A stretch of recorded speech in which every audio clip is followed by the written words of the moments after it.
Hey you guys, Matt Allen here. Welcome back to Tactical Bassin'. Today we're talking about the top 5 baits for bass fishing in October.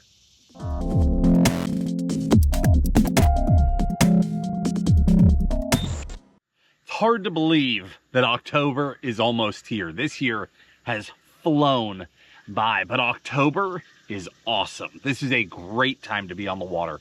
October brings big fish back into the mix. Now, the reason we do these videos is that as we transition through the months and through the seasons, bass behavior and the locations they like to be in change dramatically. And with that, so do the baits that we use to target the core of fish consistently. So we like to jump in front of that and give you guys a head start so that when you're going into a new month, you're not out there beating your head on the wall, wondering where your fish went, trying to find them, trying to figure out how to catch them. We just try to give you a jump start every month. And we try to talk you through what the fish are doing or what they're going to be doing.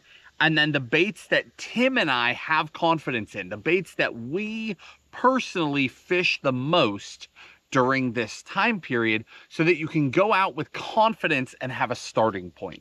That's the purpose of this. So to kick this thing off, before we even jump into these baits, let me give you just a brief rundown of bass behavior as we move through October in the bulk of the country. Generally speaking, October is all about bait fish. Now, there are places where bass are absolutely targeting crawfish and other things, no question. But the bulk of bass in the bulk of fisheries are ambush and bait fish this time of year. So if you can wrap your mind around that and focus the bulk of your attention there, that's not to say don't have a jig tied on. That's not to say don't throw a red crankbait here and there. That's just to say what the bulk of fish are doing. If you can wrap your mind around basing everything around bait fish, this month will go very smoothly for you. You'll catch more fish and you'll catch bigger fish. Now, when I say bait fish, in the vast majority of lakes in this country, that means shad, but that's not everywhere. This time of year, juvenile bait fish are growing up, whether that's shad, herring, little minnows, bluegill, so baby bluegill, juvenile crappie, right? This year's spawn and the subsequent hatch, those little fish have grown up enough, they're big enough now that adult bass are feeding on them and they're targeting them. So keep that in mind as you're choosing your baits. And we've kept that in mind with our recommendation. So everything is bait fish oriented. Your locations should be bait fish oriented, and it can be night and day different. There are fish that are dirt shallow, corralling bait fish in backs of pockets. There are also fish that are driving bait fish down steep banks, headed into the backs of coves where they can ultimately pin them shallow. There are also fish out on the main lake. There's fish that are down deep, but they're still targeting bait fish. It depends on the lake, and it depends on the specific spot on the lake. So when we talk about a crankbait, that's our first bait, we'll be talking about super shallow as well as deep. But again, regardless of where the fish are in the water column, they're targeting bait fish, and that's what we're setting up for. So when bass are eating bait, especially when they're schooling, a lot of bass are eating a lot of bait. The most important thing that you can do is stand out from the crowd. Now, that doesn't necessarily mean being super obnoxious with the brightest, boldest colors or throwing a bait that's way too big or way too small. We still want to stay in the size profile of the bulk of what they're eating, with a few exceptions. But generally, we want to stay there. But we're going to do things that have a lot of sound and or vibration and or flash. Sound, vibration, flash. And really sound and vibration are the same thing underwater. But with that in mind, we want things that will draw fish's attention. So when a single bass is chasing a single minnow, that's one thing. But when a bass is attacking a school of minnows, there's 5,000 minnows in front of them, your bait has to stand out from the crowd. With all of that in mind, let's dive into the specifics of the baits. Our first category is the crankbait. With the arrival of October, speed cranking has returned. That is one of my favorite things about October. Now it can start earlier than that, but by October, I don't care what lake you're on, in what part of the country, speed cranking is back in business. Speed cranking is one of Tim and I's favorite things to do. Burn, burn, burn, pause, burn, pause, burn, burn, burn, pause. Getting those reaction strikes from bass. So this can happen super shallow. It can also happen deep. But the first bait is a crankbait. Let's start with your deeper diving baits. I've got two of them, okay? From Megabass, this is the Deep X 300. And then from River to Sea, this is the bait Tim and I designed, the Tactical DD 75. These baits are designed to be fished fast. Burn, burn, burn, pause, burn, pause, burn, burn, pause. Super aggressive. We want to get fish to react and attack. Now, you'll notice very true bait fish profiles. This is one of my favorites. This is another of my absolute favorites. A mirrored minnow is unbelievable this time of year, almost everywhere that I go. And in the video description, if you're not familiar with these videos, if you open the description below the video, if you're on YouTube, you might have to click more or click the three little dots to open the description, click the three little dots again to open the rest. If you're on our website, you just scroll down.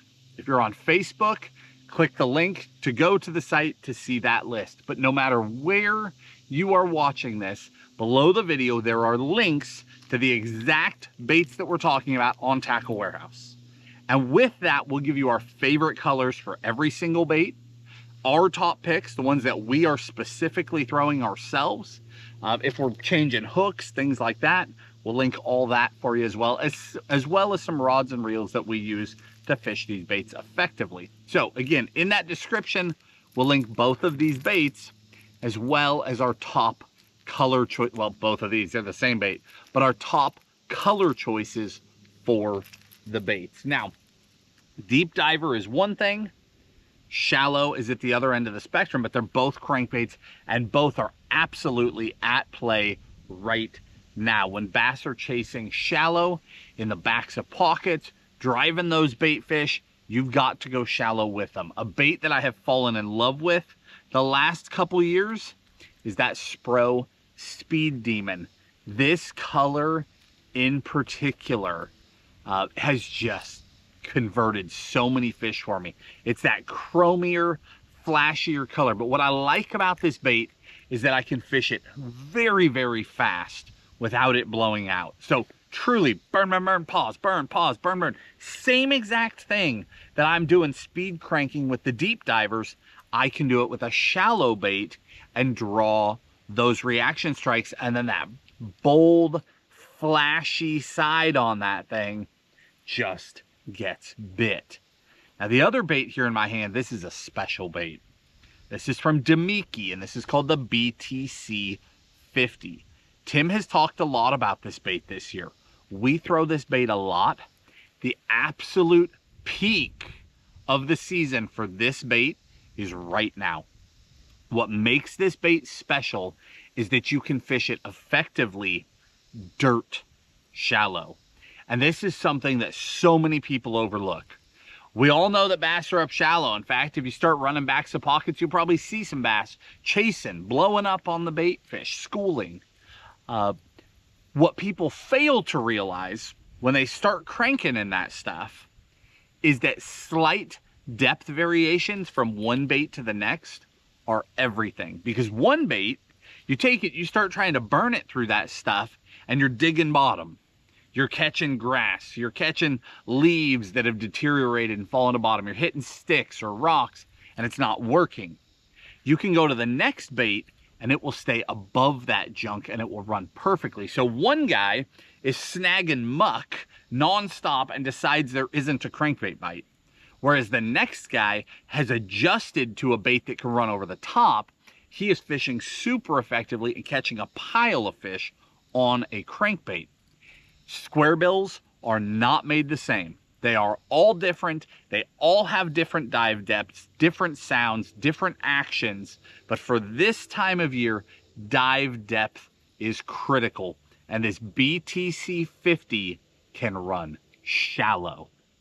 When those fish push shallow, I'm talking under a foot, under 2 feet, out to 3 foot in the backs of those shallow pockets, that bait can be burned and paused and fished very effectively, super shallow, and will catch those fish without hanging up, without hitting bottom, without getting in the muck, without getting snagged where you've got to go in and ruin a whole cove to get your bait back. It really does make a difference. It comes in a handful of really good bait fish colors, you know, like mossy back on the more solid end, or real shad, and then a couple of super ghosty and a couple super solid colors. All of them are excellent. We're fishing these baits so fast, I wouldn't even get super caught up in the color on this one. Any of those true bait fish profiles will get those fish. Now, that's it for crankbait. See, we really are keeping this simple. I mean, we could go down a rabbit hole on every one of these baits. I can go for as long about a Deep X 300 as I can about our tactical DD. That Deep X 300 is a special bait. That's why Tim and I built a bait in this category for a job. Now is prime time, and we still hold up the other bait too. They are special baits. They are different. The Deep X 300, it's a little more subtle. The tactical DD, a little more weedless. Every bait has a job. You don't want to ignore that. All right, next up, let's talk topwater. Because again, there are fish going shallow. And topwater is a major player right now. Now, there's 2 things I want to say about topwater before I even pick up specific baits for you. Number 1 is that bass have been getting fished hard all year. I don't care what topwater you pick, unless you're on a private pond somewhere, it will not be the first topwater they've seen this year, right? Those fish are educated by October. Where I live, they've seen 500 topwaters a day. I mean, these fish know what is going on. So standing out from the crowd is critical. Being different is critical. And size is critical. Again, there are exceptions where bass are eating big bait fish. But in general, those juvenile bait fish have grown up enough that bass will now target them. And a lot of bass are dialed on those juvenile, smaller minnows right now. And I spend a lot of time there. So for this season, I tend to downsize my topwaters slightly. You won't see me throwing those 115s, 125s, those bigger profiles. I spend a lot of time down around that 100 size. From Megabass, this is no surprise. This is the Giant Dog X. One of my absolute favorite topwaters. I have fallen in love with this thing over the last few years, and if you guys have followed along, you've seen that trend happen. More and more and more, it's replacing other baits for me. I've just been blown away at my success with that bait. The other bait from Duo Realis, this is the pencil. This is the 100 size. Now, first thing you'll notice is that they only have 2 trebles on them. If you had tuned in to a tactical video 4, 5, 6, 8, 10 years ago, I would have told you to never throw a 2-hooked topwater. Always throw a 3-hooked walking bait. And I still love 3-hooked walking baits. Love them. But I have discovered, as I've dialed in my equipment and I've learned to improve my hooks, that my hookup ratio is amazing on 2-hooked topwaters as well. And when I go down to a 2-hook topwater, I can go to a smaller profile and I can get a lot more bites. Now, the difference between these two baits is night and day. The Giant Dog X is a very subtle bait. There's its overall sound. Just for comparison's sake, here comes the pencil. Night and day different. It's even louder when you hear the reverb in the water. So the Giant Dog X is all about that subtle presentation, not overwhelming those fish, drawing reaction strikes from cautious bass. I tend to throw it when the water is calmer, it's smoother, up to like a light chop on the water, and then that's where I stop. After that, I'll switch over to something more obnoxious. This pencil, the reason why I grabbed this one is that it is a standout. Its size is perfect, and it is the loudest bait in the category. These two baits could not be more different. So if you get a lot of chop, you've got boat traffic, you've got wind and waves going, there's a lot of commotion in the water, or they're really chasing the bait. I mean, they are schooling, they're chasing, you're trying to keep up with them. That loud, obnoxious bait can draw their attention away from the bait ball and get them to turn and strike you instead. So again, night and day here. This is one of my all-time favorite topwaters. Its ability to catch them when they don't want anything else is amazing. But I use it in unison with something else that's way more aggressive and overbearing to get those fish's attention when they're not in this mood. Now, I brought this to show you guys. If I'm throwing a 2-hook topwater, hook upgrades are super important to me because I literally have less chances. I have less hook points to catch one of these fish. I need to know that if a fish swipes it, I've got my best shot to get them. Now, I use hyperwire split rings. Obviously, that doesn't help my hookup ratio, but you'll notice both of these baits come without a split ring on the nose. I do add a split ring to them, okay? A size 2 is what I add to them. Now, the Duo comes with excellent hooks, and you can fish just those hooks and you'll be fine. But if you start bending them out, it's time to switch them. Same with the Megabass. I mean, I have crushed fish on these stock hooks, but here's why I'm upgrading. So this hook, this is the, it's a size 4 of the TBL 930. So that's a Hayabusa hook, okay? A TBL 930, and it's the NRB coated hook. What that means is that the hook has a slick coating on it, so it hooks up easier. It slides into the fish easier. Super slick coating, sticky sharp hook points. But the biggest thing is that it's a true round bend. So my points aren't tipped out, they're not tipped in. It's a true round bend, and whatever wire they use on these hooks, it's crazy strong. It is the strongest true round bend that I use. Now, this time of year, yes, fish are leery. Yes, they've been fished for a lot. But remember, at the start, I said giant fish, big bass are back in play. Big fish will mix into these schools and feed in October. So you don't know when you're walking that topwater and you're catching 10 inchers, when all of a sudden a 9-pounder is going to eat it. And that is why this is critical. I use that specific hook. And again, for both those baits, size 4. That's the exact hook. And I'll link it in the video description for you. Number 2 split ring, size 4 hooks. But those hooks are sticky sharp, they're slippery, and they're strong. If I have a giant suddenly eat it, I am very confident that I will land that fish. It's those little things that matter, those little things that you want to pay attention to, because you're only going to get so many shots. You want to get those fish to the boat or to the bank. All right, next up, let's talk underspins.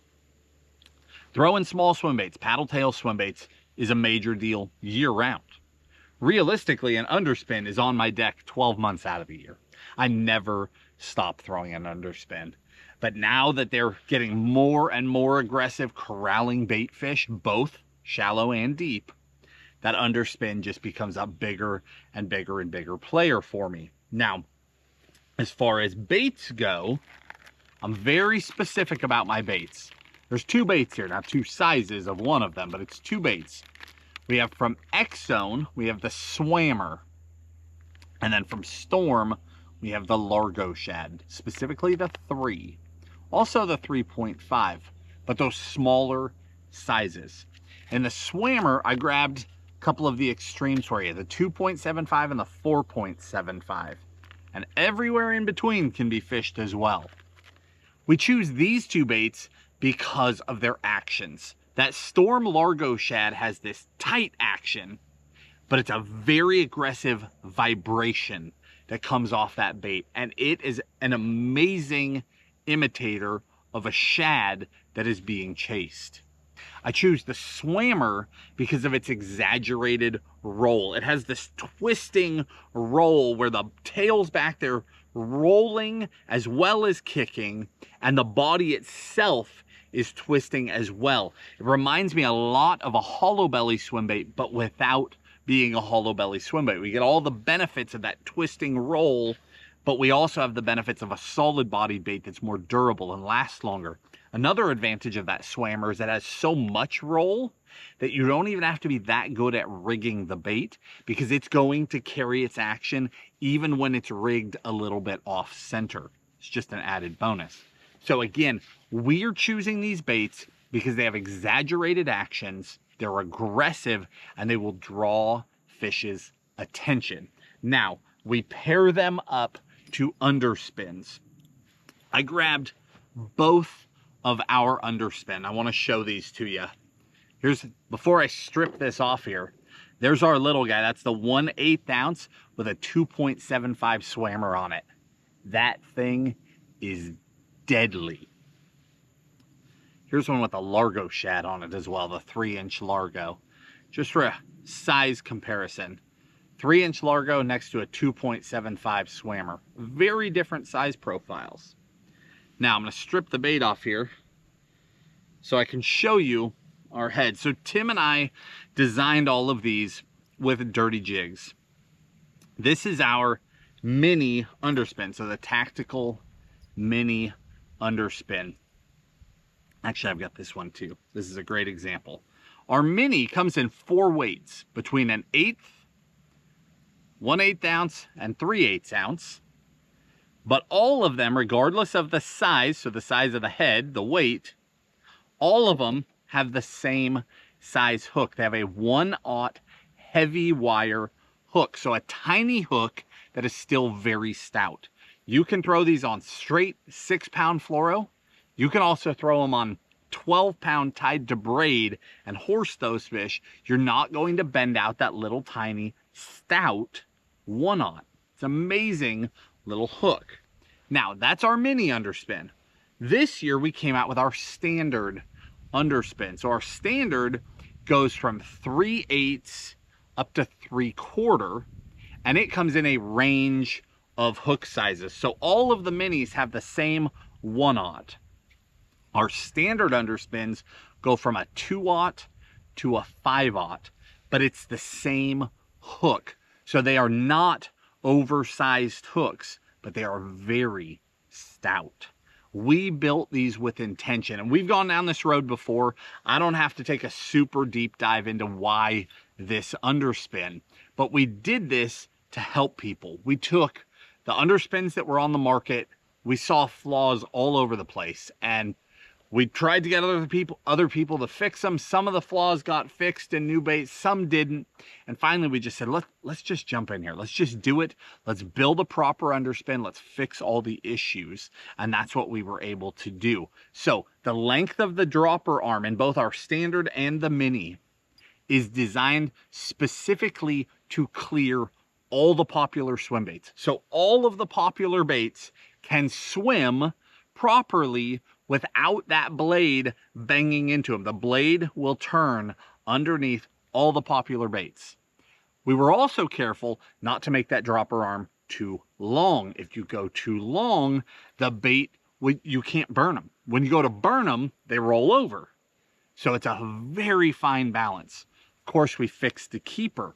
A lot of baits have a barb that faces up. When you do that, your baits don't last as long, because when bass clamp down and you set the hook, the vast majority of the time you hit them in the roof of the mouth and their lip rubs on the top. So we made that smooth so that the baits last drastically longer. And then again, that stout hook, it's not an oversized hook, but it's a very strong hook. So you never have to worry about bend outs.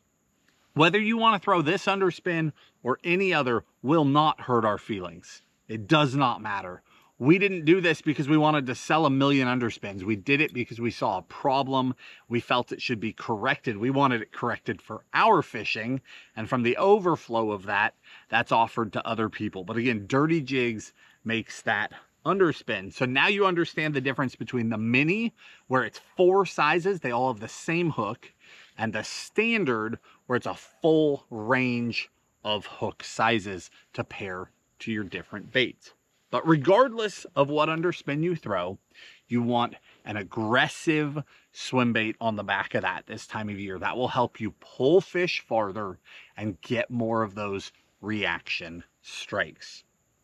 Next up, we're talking jerk baits. Let's start off with soft jerk baits. Soft jerk baits this time of year.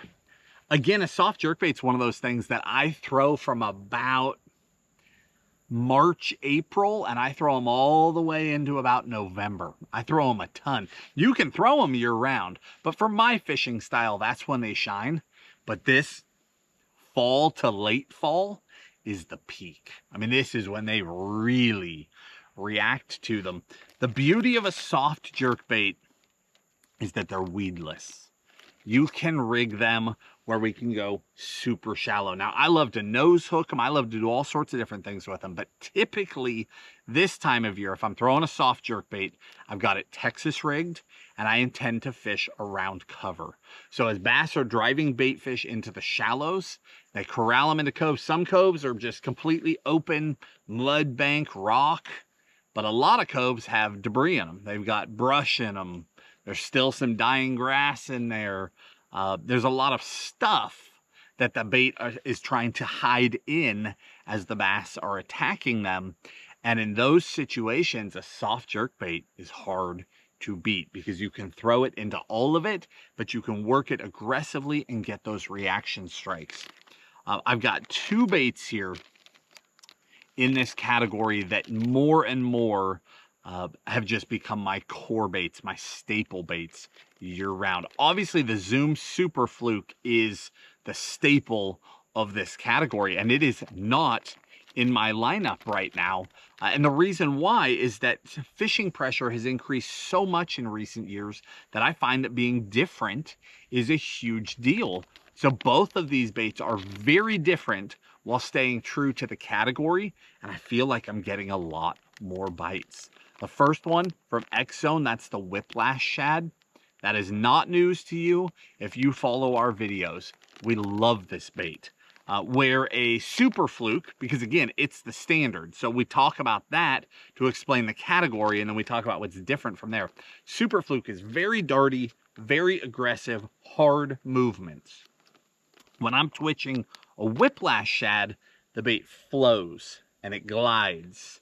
The tail has this roll to it, and the bait is just very natural as it walks through the water, and I love that action. More importantly, the fish love that action. I've done amazingly well with it. I typically throw that on a 4/0 wide gap hook.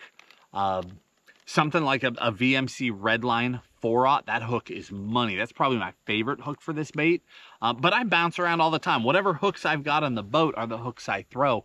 We recently did a video where my dad and I were throwing them. We were using a 3/0 hook because we were using an Owner Jungle wide gap. That's a heavier wire hook, the deeper throat. So when it's deeper, you can get away with a 3/0 instead of a 4/0. But if I was just going to tell you one hook, it's a 4/0 hook, fits that bait extremely well. Now at the other end of the spectrum, this bait is so much smaller, From Jackal, we have the Rhythm Wag, the 3.5 Rhythm Wag. And again, if you follow along, this is not news to you. You know how much I love this little tiny bait. But again, bass are eating those downsized bait fish. Matching that will get you bit. This bait is special. I catch a ton of fish on the Rhythm Wag. I throw that on a BKK 1/0, a very specific hook for a very specific bait. I typically throw this on Bait Finesse. Now you can throw it on a spinning rod as well, but ultra light tackle. I'm throwing it on 6 or 7 pound line. There's no reason to throw it on heavier line because it's a little tiny wide gap hook hiding inside there. So it doesn't take a lot to set that thing. But those two baits, two different ends of the spectrum between a whiplash shad and a Rhythm Wag, but both are amazing. Now, if there's not cover, you'll see me switch over to a standard jerkbait. I love throwing a jerkbait in the fall. They're incredibly effective. And we will do some more. We've already done one in-depth jerkbait video for you, but we'll do like a deep dive into fall jerkbait fishing soon. Sometime in October, we'll do that for you because it's just prime time for it. But today we're keeping it really simple. So I've trimmed all the outliers off and I'm just putting two baits in front of you. If you're going to throw a jerkbait, I want baits that are aggressive. I want baits with a lot of movement, and I want baits that can pull fish a long distance. These two come to mind. These are both special baits. If I want to go shallower, so more in the backs of pockets, that sort of thing, fish are actually up shallow chasing. From Shimano, we've got the Zumverno 95 SP. It's a shallow diving bait. It is incredibly reactive. This bait has a ton of dart to it and a ton of flash. It's got that flash boost inside that keeps moving even when the bait is still. And I really believe in clear water that makes a huge difference. I have been so impressed with that bait. But that Zumverno 95 SP, it throws a ton of light. It's incredibly wide walking and they react to it so well. Now, if I want to go deeper, that's when I'll switch over to the Megabass Vision 110 Junior. So the smaller size, the 110 Junior in the +1. So that's the larger bill. This particular bait, that 110 Junior +1, just has the magic. It is special. They respond to it incredibly well. It's just a bait that they eat and they eat it consistently. If I want to know that there's a jerkbait bite, it's that color as well, matte shad. That's the one that I will start with to test if there's a jerkbait bite. I have so much confidence in that bait. And for today, we'll keep it that simple. You know, if you've watched the other videos, that we go a lot deeper down that rabbit hole too, and there's a lot more coming. But if we're keeping it simple, it's right there. Those two baits will get it done. And then one more bait that sort of plays off of the jerkbait is the glide bait. Smaller glide baits, cover glides, are almost in the same category as a jerkbait. They catch a lot of the same fish. But a glide just has that magical ability to get big bites. I don't know what it is, but they just react to it.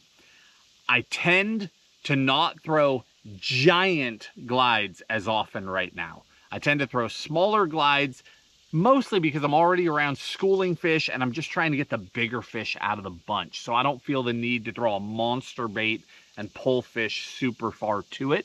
So the single bait that I spend the most time with is a River to Sea S-Waver 168.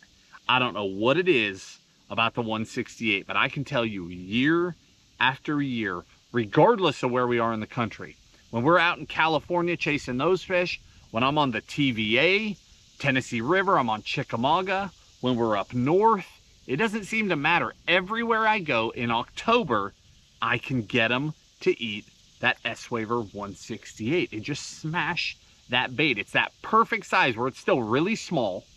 I mean, compared to a traditional swim bait, this is a very small bait. Compared to a, little square bill, it's a pretty big bait. But in the swim bait world, it's very small, but it's big enough to draw those bigger fish out of those shallow groups. And I catch big ones like clockwork every October on that bait right there. And with that, we wrap it up. We went a little bit overboard. It was more than 5. I know, I'm sorry about that, but these are the baits that I'm going to have tied on, and I don't want to leave one out. I want you to see exactly what I intend to throw and why I intend to throw it so that you can apply that to your own fishing. Tim and I spend an incredible amount of time on the water dialing these things in, and we do our best to save you that time and energy and just give you that shortcut to get out in front of it. You'll still have to dial in your fishery, but you can go out there with confidence and have a starting point. If you guys enjoyed this video, hit that like button, subscribe to the channel, and we'll talk to you soon.